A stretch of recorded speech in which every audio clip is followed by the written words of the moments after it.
ഒടുക്കം വയനാട് ദുരിതാശ്വാസ പ്രവർത്തനത്തിനും പുനരധിവാസത്തിനുമായിട്ട് യൂണിയൻ സർക്കാർ 529.5 കോടി രൂപ അനുവദിച്ചതായിട്ടാണ് വാർത്ത വരുന്നത്. പക്ഷേ അത് നമ്മൾ മനസ്സിലാക്കേണ്ടത് ഈ 529.5 കോടി രൂപ അനുവദിച്ചുകൊണ്ടുള്ളൊരു കമ്മ്യൂണിക്കേഷൻ ഉണ്ട്. അതിനകത്ത് നോക്കിയാൽ നിങ്ങൾക്ക് കാണാം ഇത് എവിടെ നിന്നാണ് തരുന്നത് എന്നുള്ളത്. യൂണിയൻ സർക്കാരിന്റെ ഡിമാൻഡ് 42 എന്ന് പറയുന്ന ഒരു ധനാഭ്യർത്ഥന പാർലമെന്റ് പാസ്സാക്കുന്നതാണ്. അതിൽ നിന്നും ഉള്ളൊരു ഹെഡ് എന്നാണ് തരുന്നത്. ആ ഹെഡ് എന്താണെന്നറിയാമോ? Loans and advances to state governments എന്നുള്ളതാണ്. അതായത് സംസ്ഥാന സർക്കാരുകൾക്കുള്ള വായ്പകളും മുൻകൂറും എന്നർത്ഥം. അപ്പോൾ വായ്പയായിട്ടാണ് 50 കൊല്ലത്തിനുള്ള ഒരു സോഫ്റ്റ് ലോൺ ആയിട്ടാണ് തരുന്നത്. അപ്പോൾ ഇതൊരു വഴിയാണ്. കേരള സംസ്ഥാനം ആവശ്യപ്പെട്ടത് തന്നെയാണ്. പല വഴിക്ക് നിങ്ങൾക്ക് ഞങ്ങളെ സഹായിക്കാം. അതിലൊരു വഴി ഇതാണ്. അതായത് special assistance to state for capital investment. പ്രത്യേക സന്ദർഭങ്ങളിൽ മൂലധന നിക്ഷേപം നടത്തുന്നതിന് വേണ്ടിയിട്ടുള്ള സഹായം നൽകാനുള്ള ഒരു വകുപ്പ് അവര് യൂണിയൻ സർക്കാരിലുണ്ട്. അതിൽ നിന്ന് പണം തരണം എന്നുള്ളതാണ്.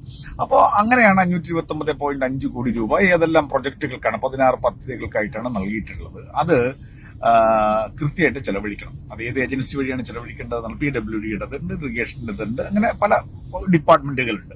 അതൊക്കെ എല്ലാം കൊടുത്തിട്ടുള്ള പ്രപ്പോസലാണ്. അതിനകത്തൊന്നും തർക്കമില്ല. അപ്പോ ഇതിനകത്തുള്ള ഒരു വിചിത്രമായൊരു സംഗതി, ഇപ്പൊ വെള്ളാർമല സ്കൂളിന്റെ പുനരധിവാസത്തിന്റെ പുനർനിർമ്മാണമുണ്ട്. എത്രയോ ഷെൽട്ടറുകൾ, 28 ഷെൽട്ടറൊക്കെ ജില്ലകളിലുടനീളം ഷെൽട്ടറുകൾ പണിയുന്നതിനുള്ള ഒരു പണം അതിനകത്തുണ്ട് ഒക്കെയുണ്ട്. ഇത് 31/3, അത് എനിക്ക് പ്രായോഗികത എനിക്കറിയില്ല. 31/3/2025 എന്ന് പറഞ്ഞു കഴിഞ്ഞാൽ ഇനി കഷ്ടിച്ച് 2 മാസമാണുള്ളത്. ഈ വർഷം യൂട്ടിലൈസ് ചെയ്യണം. പക്ഷെ ഫണ്ട് പാർക്ക് ചെയ്യാൻ പാടില്ല എന്ന് പറഞ്ഞാൽ ഈ പണം മറ്റൊരു ഏജൻസിക്ക് കൊടുത്തിട്ട് ഇത് എക്സ്പെൻഡിച്ചർ ആയിട്ട് കണക്കാക്കാൻ കഴിയില്ല എന്നുള്ളതും പറഞ്ഞിട്ടുണ്ട്. അപ്പൊ 31/3/2025 ഇത്രയും രൂപ ഈ കെട്ടിടമടക്കം ഉള്ളത് നിർമ്മിച്ചിട്ട് അതിന്റെ പണം ഉപയോഗിച്ച് കൊള്ളണം, അല്ലെന്നുണ്ടെങ്കിൽ നിങ്ങൾക്ക് പിന്നെ പിനലൈസ് ചെയ്യപ്പെടും എന്നുള്ളൊരു വ്യവസ്ഥയും കൂടി അതിനകത്തുണ്ട് എന്നാണ് ഞാൻ കാണുന്നത്. അത് റിലാക്സേഷൻ കിട്ടും. പാർക്കിംഗ് പറ്റില്ലെന്ന് പ്രത്യേകം തന്നെ അതിനകത്തൊരു കണ്ടീഷനാണ്. അങ്ങനെയാണെന്നുണ്ടെങ്കിൽ പിന്നെ എനിക്കറിയില്ല ഇത്രയും ക്യാപിറ്റൽ എക്സ്പെൻഡിച്ചർ 500 ഈ അവസാന നിമിഷത്തിൽ കൊടുത്തിട്ട് ഇത് ചെയ്യാൻ പറ്റുമെന്നുള്ളത്. അപ്പോൾ ഇത് അത്രയും നല്ലത്.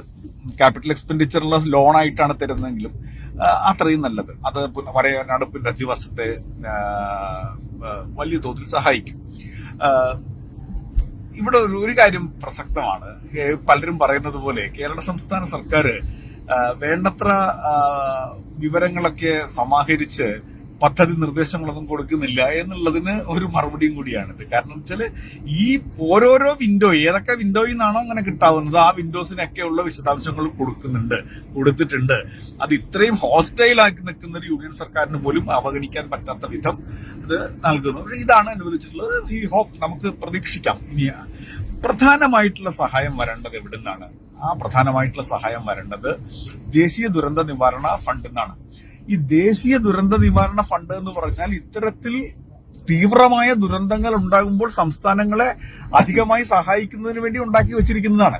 അപ്പോൾ 15ാം ധനകാര്യ കമ്മീഷന്റെ അവാർഡ് പീരീഡിൽ 21 മുതൽ 26 വരെയുള്ള സമയത്ത് ഏതാണ്ട് 60,000 കോടിക്കടുത്ത് രൂപയാണ് ദേശീയ ദുരന്ത പ്രതികരണ നിധിയിൽ വരുന്നത്, രൂപീകരിച്ചിട്ടുള്ള അതിന്റെ കോർപ്പസ് ഫണ്ട് എന്ന് പറയുന്നത്.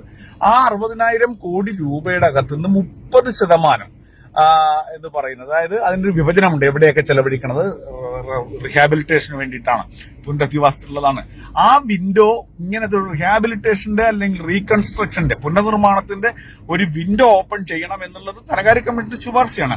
അപ്പോൾ അത് പ്രകാരം അതിൽ നിന്നും സബ്സ്റ്റാൻഷ്യൽ ആയിട്ടുള്ള സഹായം കിട്ടാൻ ലോണായിട്ടല്ല, ഇത് ലോണാണ്, ഇത് ലോൺസ് ആൻഡ് അഡ്വാൻസസ് ആണ്. ഞാനത് വ്യക്തമായിട്ട് പറയുന്നത് ലോൺസ് ആൻഡ് അഡ്വാൻസസ് ആണ്. മറിച്ച് അതിൽ നിന്നും ഗ്രാൻഡായി നമുക്ക് കിട്ടാനുള്ള അവകാശമുണ്ട്. അതും കൂടി പരിഗണിക്കപ്പെടും എന്ന് നമുക്ക് കരുതേണ്ടതുണ്ട്. എന്തായാലും വയനാട് പുനരധിവാസം സംസ്ഥാന സർക്കാർ ബഡ്ജറ്റിൽ 750 കോടി രൂപ വെച്ചിരിക്കുന്നു. ഇപ്പോൾ 529.5 കോടി രൂപ ക്യാപിറ്റൽ എക്സ്പെൻഡിച്ചറിന് വേണ്ടി, അതായത് അവിടെ നിശ്ചിതമായിട്ടുള്ള പദ്ധതികൾക്കുള്ള മൂലധന നിക്ഷേപത്തിന് വേണ്ടിയിട്ടുള്ള ലോണാണ്. ആ ലോണായിട്ടാണെങ്കിലും അത് വന്നിരിക്കുന്നു. വയനാട് പുനരധിവാസ പാക്കേജ് ഇതിന്റെ സമയം റിലാക്സ് ചെയ്ത് കിട്ടുമായിരിക്കുമെന്ന് കിട്ടിയില്ലെങ്കിൽ 31/3/2025 മുമ്പ് ഇത് നിർമ്മിക്കുക സാധ്യമായിട്ടുള്ളൊരു കാര്യമാണ് എന്ന് ഞാൻ കരുതുന്നില്ല. അതെന്തായാലും റിലാക്സ് ചെയ്ത് കിട്ടുമായിരിക്കും. അതോ ഇനി അതിനകത്ത് കടുംപിടുത്തം ഉണ്ടാകുമോ എന്നുള്ളതൊക്കെ നമ്മൾ നോക്കിക്കാണേണ്ട കാര്യമാണ്. എന്തായാലും വയനാട് പുനരധിവാസം നിശ്ചിത